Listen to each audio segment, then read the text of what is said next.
2 ঘন্টা আর 7 glass Scotch শেষ করার পরও ঘুম ধরছে না জ্যানের।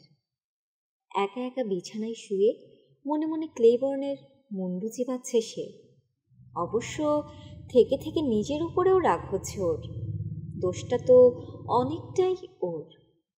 প্রথমে মেজাজের উপর নিয়ন্ত্রণ হারিয়েছে, এরপর হারিয়েছে ক্লেবর্নকে। এমনকি বিড়ালটাও ভয় পেয়ে ওকে ছেড়ে গিয়েছে। অথচ সত্যি কথাটাই বলেছেন ডাক্তার। নিজের করে লোকটাকে পেতে চেয়েছিল জ্যান, কিন্তু শারীরিক আকর্ষণটাই একমাত্র কারণ ছিল না। ডাক্তারের ভেতর থেকে চলচ্চিত্রটার প্রতি বৈরিতাও সরিয়ে ফেলতে চেয়েছিল। উন্মাদিনী নামটা এখন মনে হচ্ছে ওর ক্ষেত্রেও খাটে। পাগল ছাড়া অন্য যে কেউ বুঝতে পারত ক্লেবর্নের আসল উদ্দেশ্য। তিনি আসলেই ওকে নিরাপদে রাখতে চেয়ে কথাগুলো বলেছেন। কিন্তু কোন বিপদের হাত থেকে? আন্দাজ তো আর প্রমাণ হতে পারে না। হয়তো কিছু কথা ওর কাছ থেকে গোপন করে রাখা হয়েছে। রয়কে জিজ্ঞাসা করে দেখবে নাকি? যা ভাবা সেই কাজ।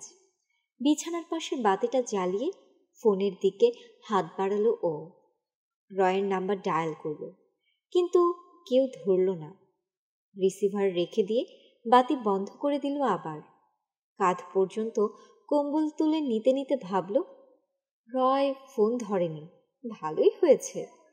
সম্ভবত সেও একই কথা বলতো।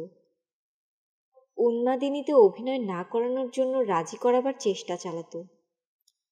জ্যান পাগল হতে পারে, কিন্তু এতটা পাগলও না। শুধু কথায় চিড়ে ভেজবে না, ওকে রাজি করাতে হলে শক্ত প্রমাণ লাগবে।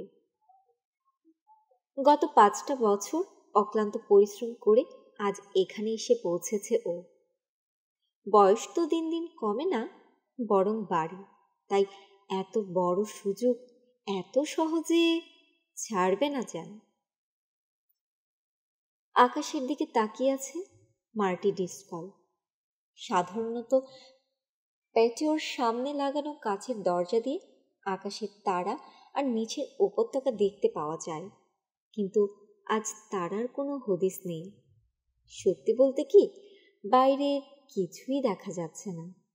কেউ যেন ধূসর একটা দেয়াল খাড়া করে রেখেছে। মুখ কুঁচকে ফেলল ড্রিসকল। নিজেকে হঠাৎ করে বড় বেশি বুড়ো মনে হচ্ছে। বর্তমান যুগ যৌবনের যুগ। দুধের বাচ্চারা এখন চলচ্চিত্র ব্যবসার হর্তা কর্তা বিধাতা। বয়স্কদের 2-4 জন আছে, তারাও নিজেদের আসল বয়স কমিয়ে বলতেই পছন্দ করে। এই উপলব্ধি যখন হলো মার্টির, তখন অনেক দেরি হয়ে গিয়েছে। মাথায় কলপ লাগিয়ে বা আলগা চুল লাগিয়ে ঘোরাফেরা করার দিন শেষ। এখন ওসব পরে ঘুরলে লোকে হাসবে। এখন ওর হাতে মাত্র একটা উপায় অবশিষ্ট আছে। এই মুহূর্তে বোকা বনে থাকাই বুদ্ধিমানের মতো আচরণ। একদম অভব্য আর কেউ আচরণ করে ড্রিসকল। নিজেকে উপস্থাপন করে অন্য সব প্রযোজকের মতো করেই রুচিহীন প্রতিভাহীন এক নায়ক হিসেবে। প্রিন্সটনের ডিগ্রি আছে না নেই তা নিয়ে এখানকার কারো কোনো মাথা ব্যথা নেই। যেমন মাথা ব্যথা নেই চলচ্চিত্রের মান নিয়ে। দরকার শুধু বক্স অফিসে হিট করার, গুণগত মান চুলোয় যা। কাজে দিয়েছে বুদ্ধিটা, আর সেজন্যই ড্রিসকল এই মুহূর্তে নিজের বিশাল এক বাড়িতে বসে আছে, যেখান থেকে নিচের দিকে তাকালেই পরিষ্কার দেখা যায় স্টুডিওটাকে। আসলে ওর সর্বশেষ লক্ষ্য সম্ভবত সেটাই ছিল, সব আঙ্গিক থেকে স্টুডিওকে পায়ের নিচে দেখা। স্টুডিওর ওরা ভাবে ড্রিসকল মিয়া কালপা আর মিয়া ফারো এর মাঝে পার্থক্যই করতে পারে না। এমনকি ওর স্ত্রীও এই রহস্যটা ধরতে পারেনি। ডেবরাহের ধারণা মার্টি এক মোটা সোটা টাকার কুমির মাত্র। বাচ্চাদেরকে নিয়ে 1 সপ্তাহের জন্য বেড়াতে গিয়েছে সে। আসলে বেড়াতে না, ওর কাছ থেকে দূরে থাকতে। কিন্তু প্রতিদিন একবার ফোন করে ব্যাংক অ্যাকাউন্ট রূপী স্বামীর প্রতি শ্রদ্ধা জানাতে ভুল করে না। আচ্ছা, ব্রিসকল যে দেনার সাগরে ডুবে আছে এ কথা জানলে মেয়েটা কি করবে? এই বাড়ি আর ঝর্ণার পাশে কেনা আরেকটা বাড়ি দ্বিতীয়বার বন্ধক রাখা, বিলটিনের কথা না হয় বাদই থাক। অবশ্য ড্রিসকলের কপাল ভালো থাকলে এসব খবর ডেবরা কোনো দিন জানতে পারবে না। কপালটাই আসল। গত 3টা চলচ্চিত্র ভালো ব্যবসা করতে পারেনি। 3 নাম্বারটা বেরোবার পর শুরু হয়েছে বাড়ি বন্ধক রাখা। কিন্তু উন্মাদিনী নিয়ে যখন ভিজি নিয়ে ওর সাথে দেখা করতে এলো, তখন থেকে আবার ফিরতে শুরু করেছে ওর কপাল। তবে কপালের কথা কি আর বলা যায়? নরম্যানের পলায়ন আর ওর হাতে 5 জন মানুষ খুন হবার পর আবারও ভাগ্য ওকে ছেড়ে দিতে শুরু করেছে। নিউ ইয়র্কের ওরা তো পুরো প্রজেক্টটাই বাতিল করতে চেয়েছিল। রুবেন সেরকমই জানিয়েছে ওকে। ওদের ধারণা এই ঘটনা পুরো ছবিটাকেই পুরাতন ইতিহাস বানিয়ে দিয়েছে। অনেক কষ্টে রুবেনকে বুঝিয়ে সুঝিয়ে কয়েকদিন সময় চেয়ে নিতে সক্ষম হয়েছিল সে। তবে আগামীকাল সকালে আবার নতুন করে বসবে নিউ ইয়র্কের হোমরা চোমরারা। মিটিংয়ে নেওয়া হবে শেষ সিদ্ধান্ত।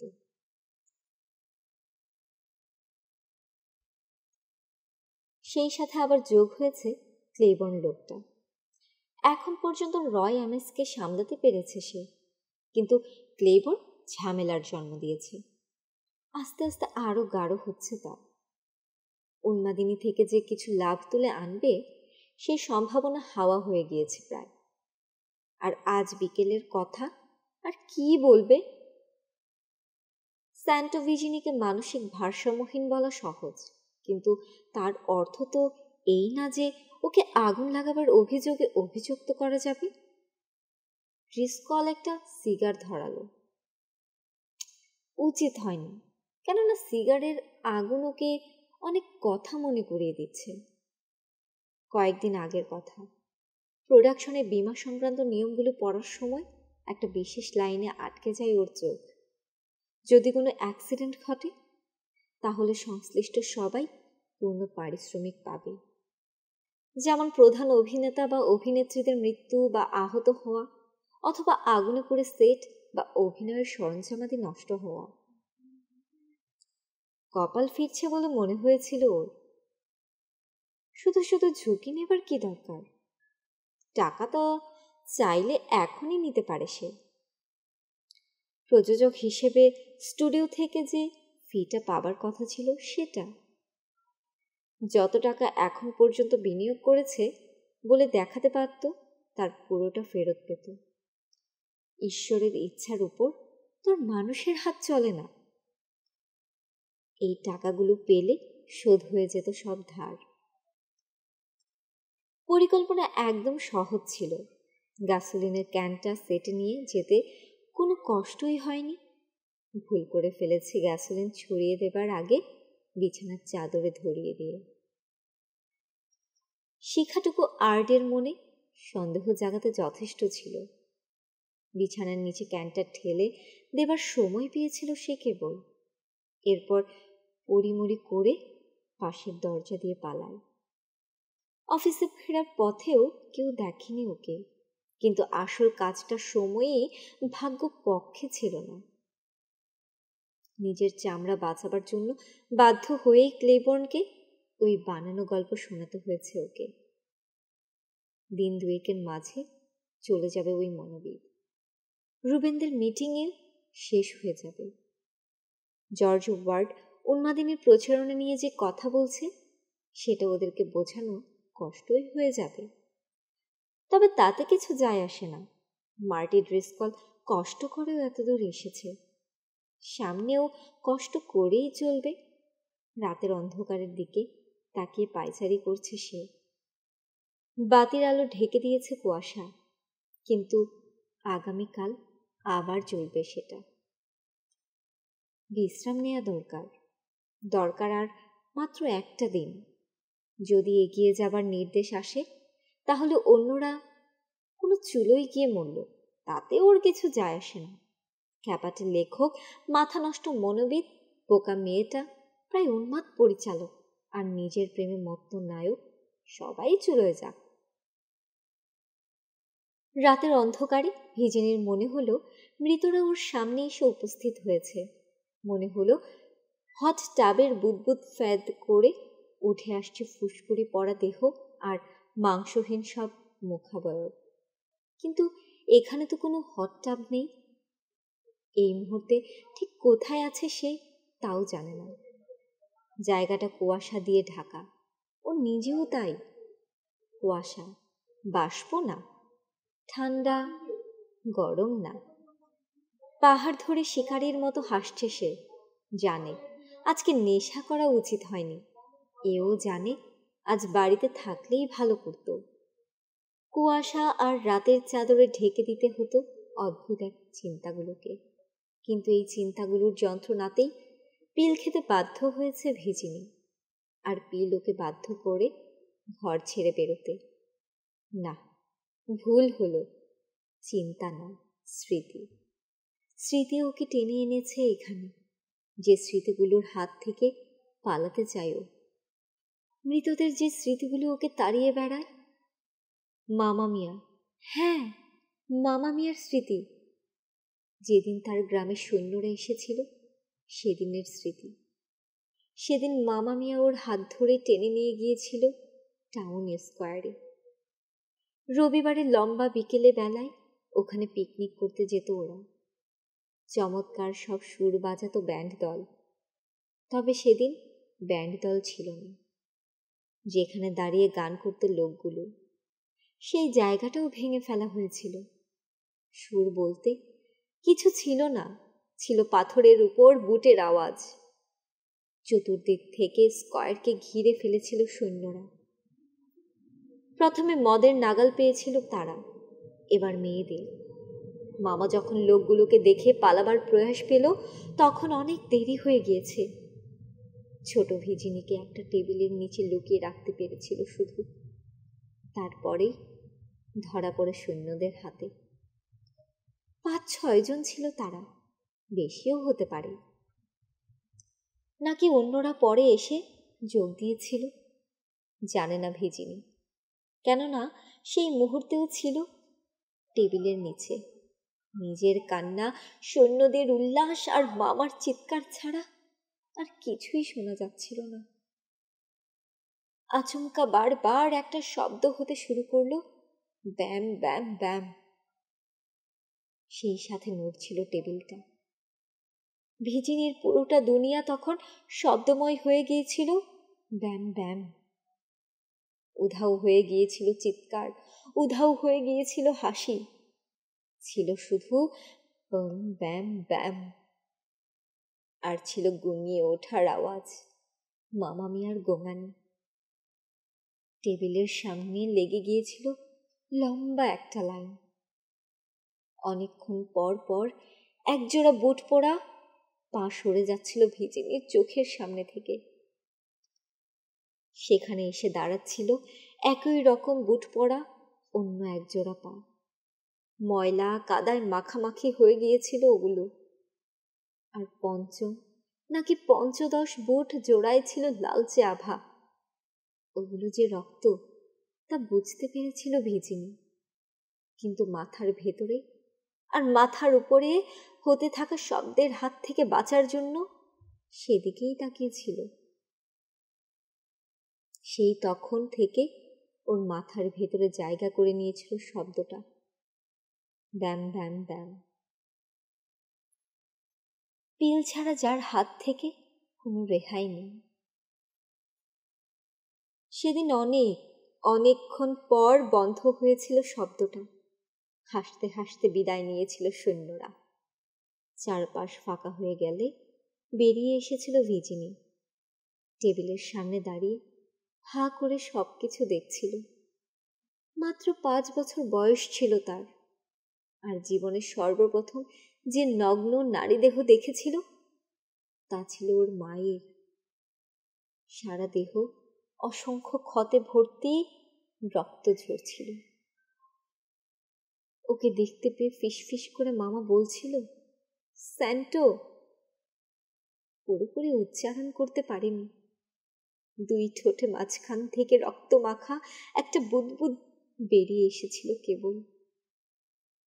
অজ্ঞান হবার আগে সেটাই ছিল তার শেষ স্মৃতি। হয়তো ঠিক তখনই মারা গিয়েছিল মামা মিয়া, হয়তো পরে, ভিজিনি জানে না, কারণ ওর পরবর্তী স্মৃতি কাতানিয়ার এক হসপিটালে জেগে ওঠা। ওর মামা মিয়ার কি হয়েছিল তা কেউ জানতো না, অথবা তাকে বলেনি। ভিজিনি যে শহরের নামে ওর নাম, সে শহরে আর কখনো পা রাখেনি সে। এতিমখানার কেউ ওর পদবীর কথা জানতো না বলে স্যান্টো ভিজিনি হয়ে গিয়েছিল ওর নাম। আচ্ছা, সিসিলিয়ান মায়ের তাদের ছেলের এমন নাম রাখে কেন? অ্যাঞ্জেলো, সালভাতোর, স্যান্টো, নামে কি যায় আসে? 13 বছর বয়সে যখনও পালের মধ্যে পালিয়ে আসে, তখন অ্যাঞ্জেলো নামের একজন ওকে নিজের দলে ভিড়িয়ে নিয়েছিল, শিখিয়েছিল কিভাবে চুরি করতে হয়। হ্যাঁ, ওকে অনেক কিছু শিখিয়েছিল লোকটা, কিন্তু দেবদূতের সাথে এই অ্যাঞ্জেলোর ছিল যোজন যোজন দূরত্ব। তবে হ্যাঁ, নেপোলিতে থাকার সময় এক সেলভাতোর আসলেই ওর উদ্ধারকর্তা হয়ে এসেছিল।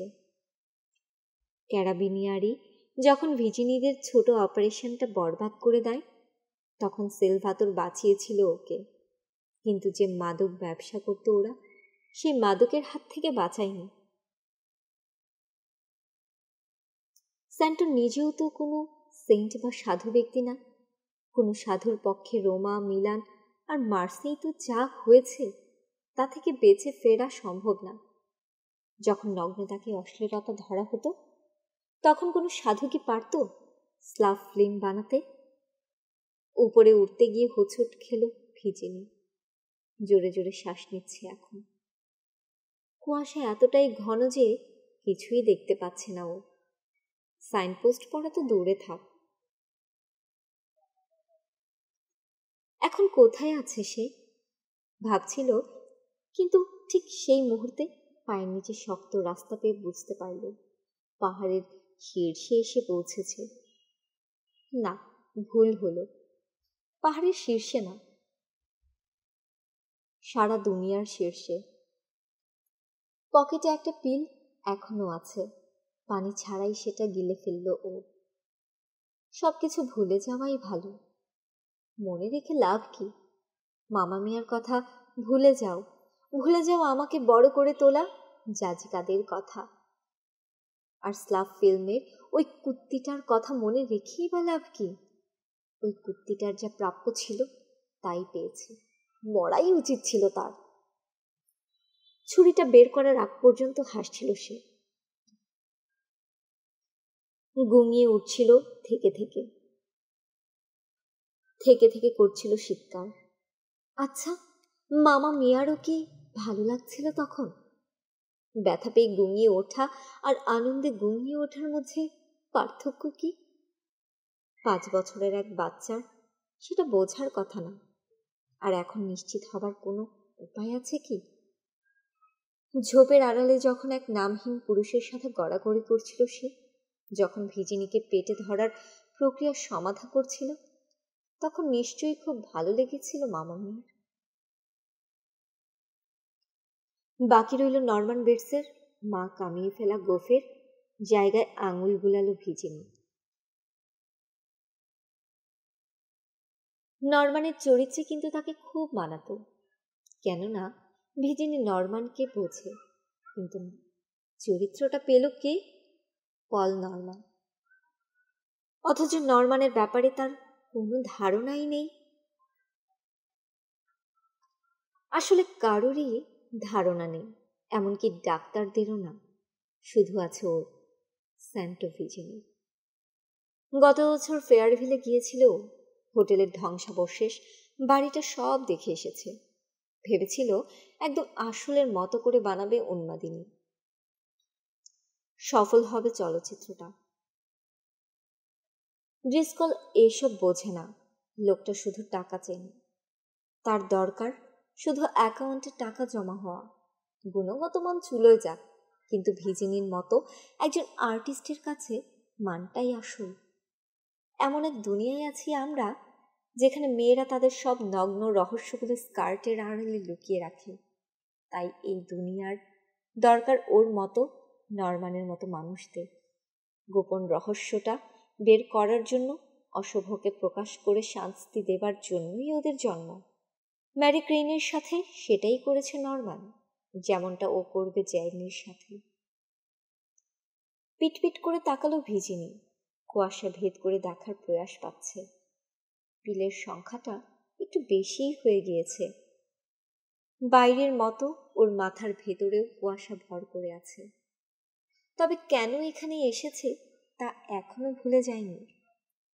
জ্যান, ম্যারি ক্রেইনের মতো দেখতে মেয়েটা, এই মেয়েটা একটা মাত্র কারণেই ওকে বেছে নিয়েছে ভিজিনি। তবে শুধু দেখলেই তো হবে না, ওকে ম্যারি ক্রেইনের মতো আচরণ করা শিখতে হবে।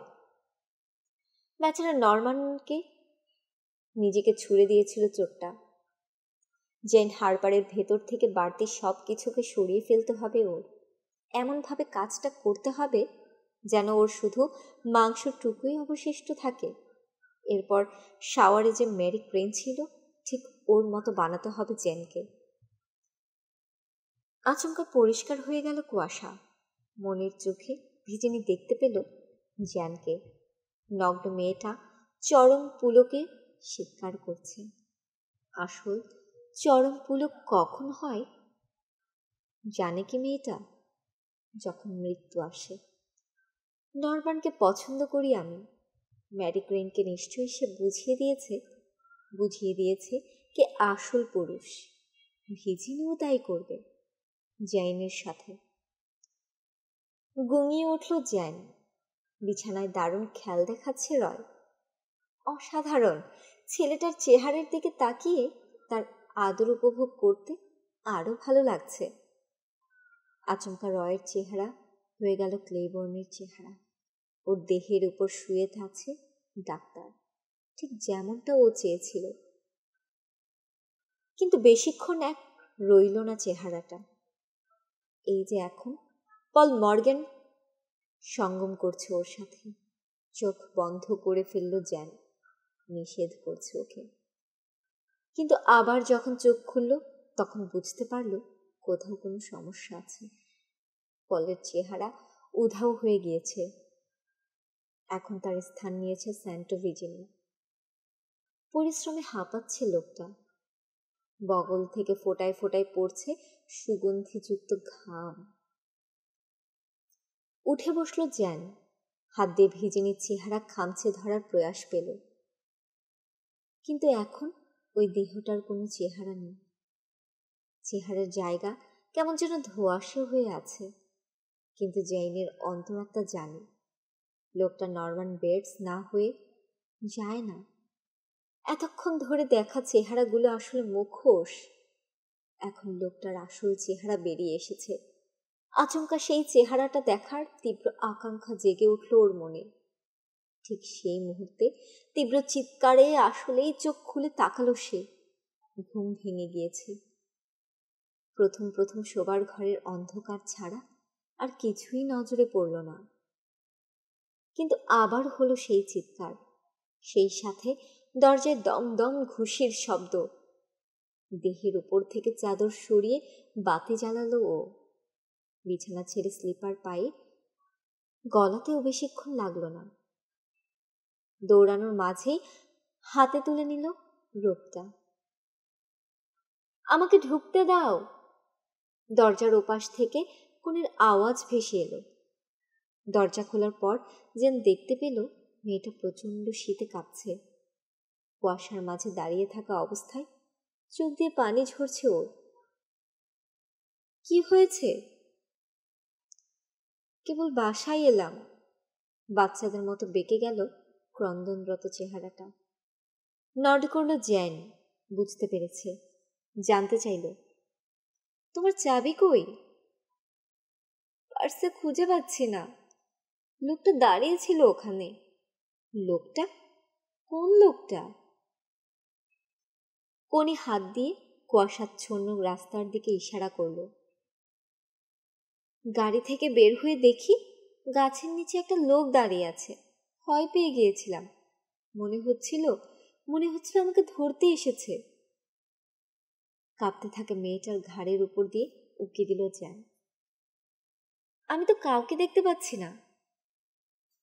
আমার চিৎকার শুনে পালিয়েছে হয়তো, কিন্তু আসলেই কেউ ওখানে ছিল, আমি দেখেছি। রোপটা গায়ের সাথে শক্ত করে জড়িয়ে রাস্তার দিকে এগোতে শুরু করলো জ্যান। সাথে সাথে ঘুরে দাঁড়িয়ে ওকে বাধা দিতে চাইল কোনি। না, যেও না। কিন্তু জ্যান ততক্ষণে গাছগুলোর কাছাকাছি পৌঁছে গিয়েছে। নিচু হয়ে ছোট বিড়ালটাকে তুলে নিল ও। বাধা দিল না বিড়ালটা, এমনকি নড়লও না এক বিন্দু। নড়বে কিভাবে? ওটার গলা যে কেউ একজন প্রবল আক্রোশে কেটে ফেলেছে।